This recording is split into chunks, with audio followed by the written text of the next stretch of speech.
ಮೊದಲು ನಾನು ಹೋಗಿ ಅಮ್ಮನ ಜೊತೆ ಮಾತಾಡ್ತೀನಿ. ಸೊಸೆನ ಸ್ವಾಗತಿಸಕ್ಕೆ ಏನ್ ತಯಾರು ಮಾಡಿದಳೋ ನೋಡ್ತೀನಿ. ನಾನು ಬರ್ತೀನಿ ಜಗುಮವ. ಬೇಡಪ್ಪ, ಇನ್ನು ಮುಂದೆ ಯಾವಾಗ್ಲೂ ನೀನು ಅಮೃತನ ಜೊತೆಲೇ ಇರು. ಇಲ್ಲಿ ಕೈ ಕೊಡು. ಕೊಡಮ್ಮ. ಕಷ್ಟದಲ್ಲಿ ಸುಖದಲ್ಲಿ ಸರಿ ಅಲ್ವಾ? ಅಮ್ಮ ಹೇಗೆ ರಿಯಾಕ್ಟ್ ಮಾಡ್ತಾಳೋ ಏನೋ. ಅದಕ್ಕೆ ನಾನಿದ್ದೀನಲ್ಲ, ಡೋಂಟ್ ವರಿ, ಇಲ್ಲೇ ಇರಿ. ಆರ್ಯನಲ್ಲಿ ಬಂದಿದ್ದಾನೆ. ಕರಿ. ಒಬ್ಬನೇ ಇಲ್ಲ, ಪರಿಸ್ಥಿತಿ ಹಾಗಿತ್ತು. ನನ್ನ ನಂಬು, ನನಗೂ ಗೊತ್ತಿರಲಿಲ್ಲ. ಅನಿವಾರ್ಯವಾಗಿ ಮದುವೆ ಮಾಡ್ಬೇಕಾಯ್ತು. ಕರಿ ಅವ್ರನ್ನ. ಮೊದ್ಲಲ್ಲಿ ಏನ್ ನಡೀತು ಹೇಳ್ಬಿಡ್ತೀನಿ. ಅವ್ರನ್ನ ಕರಿ. ನಾನು ಆರ್ಯನ್ ಕರ್ಕೊಂಡ್ಬರಕ್ ಹೋಗಿದ್ದೆ, ಆದ್ರೆ ಆ ಹುಡುಗಿ ಅಲ್ಲಿ ಪರಿಸ್ಥಿತಿ. ಹೇಳಿದ್ ಕೇಳಿಸ್ತಾ ಇಲ್ವಾ ನಿಂಗೆ? ಕರಿ ಅವ್ರನ್ನ. ಮಂಜರಿ, ಇವರು ಇದಾರೆ. ಸಿಟ್ಟು ಅವಮಾನದಿಂದ ಹೆಲ್ಪ್ಲೆಸ್ ಆಗಿ ಕೂತಿದ್ದಾರೆ. ಅದ್ ಹ್ಯಾಕ್ ಸಮಾಧಾನ ಮಾಡ್ತಿರೋ. ಏನಂದ್ರು? ಏನಂತಾರೆ, ನೀವೆಲ್ಲ ಅವ್ರ ಕೈ ಬಿಟ್ರಿ, ಅವ್ರು ಅನಾಥ ಆಗಿದ್ದಾರೆ ಅಂತ ಅನ್ಕೊಂಡು ಕೊರಗ್ತಿದ್ದಾರೆ.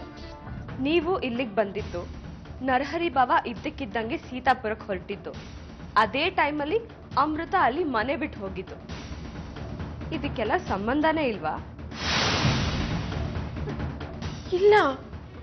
ಆದ್ರೆ ನನಗ್ ಬೇಜಾರಾಗ್ತಿರೋದು, ನಿಮ್ ಗಂಡ ನಿಮ್ ಮೇಲೆ ಅಷ್ಟು ಪ್ರೀತಿ ನಂಬಿಕೆ ಇಟ್ಟಿದ್ರು, ನೀವ್ ಅದಕ್ಕೆ ಮೋಸ ಮಾಡ್ಬಿಟ್ರಿ.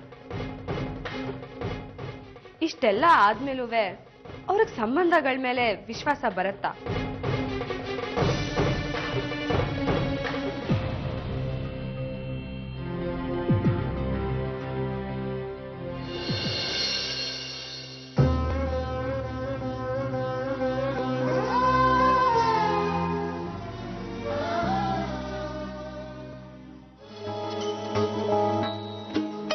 ಕಣ್ಣೆಲ್ಲ ಆ ನರಸಿಂಹಂದೆ, ಲಕ್ಷಣ ಮಾತ್ರ ನರ್ಮದಂದು.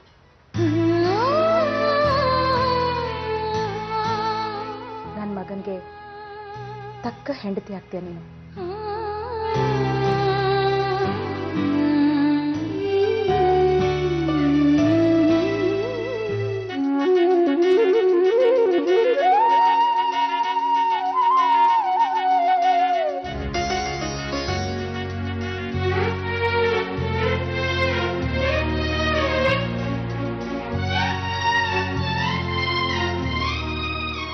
ಸೇರ್ನ ಹೊತ್ತು ಬಲ್ಗಾಲಿಟ್ಟು ಒಳಪ್ಪ.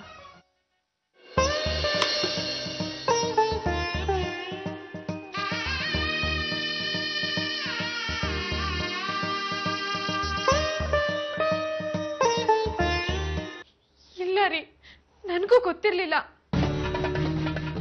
ನಾಟಕ ಆಡ್ಬೇಡ ನೀನು. ಎಲ್ಲಿ ಅವನು?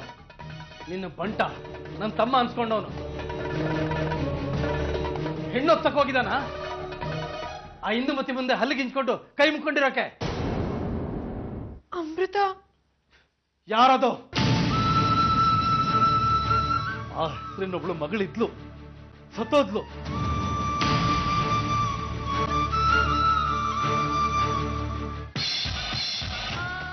ಅಮೃತನ್ಗೆ ಹೊಸ ಪರಿಸರ, ಮುಜುಗರ ಇರುತ್ತೆ. ನಾ ನೋಡ್ಕೋತೀನಿ, ಹೊರಡಿ. ನಿಮ್ಮ ದ್ವೇಷ ಅಣ್ಣನ ಮೇಲೆ, ಅದರ ಪರಿಣಾಮ ದಯಮಾಡಿ ನಿಮ್ಗೇನನ್ಸುತ್ತೆ ನರಹರಿರಾವ್?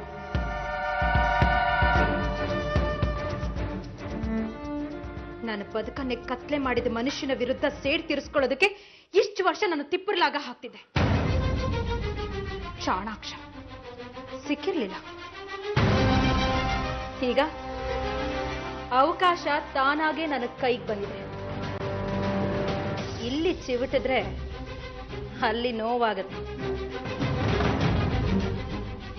ಇಂಥ ಅವಕಾಶನ ಬಿಟ್ಬಿಡ್ತಾಳ ಈ ಇಂದುಮತಿ?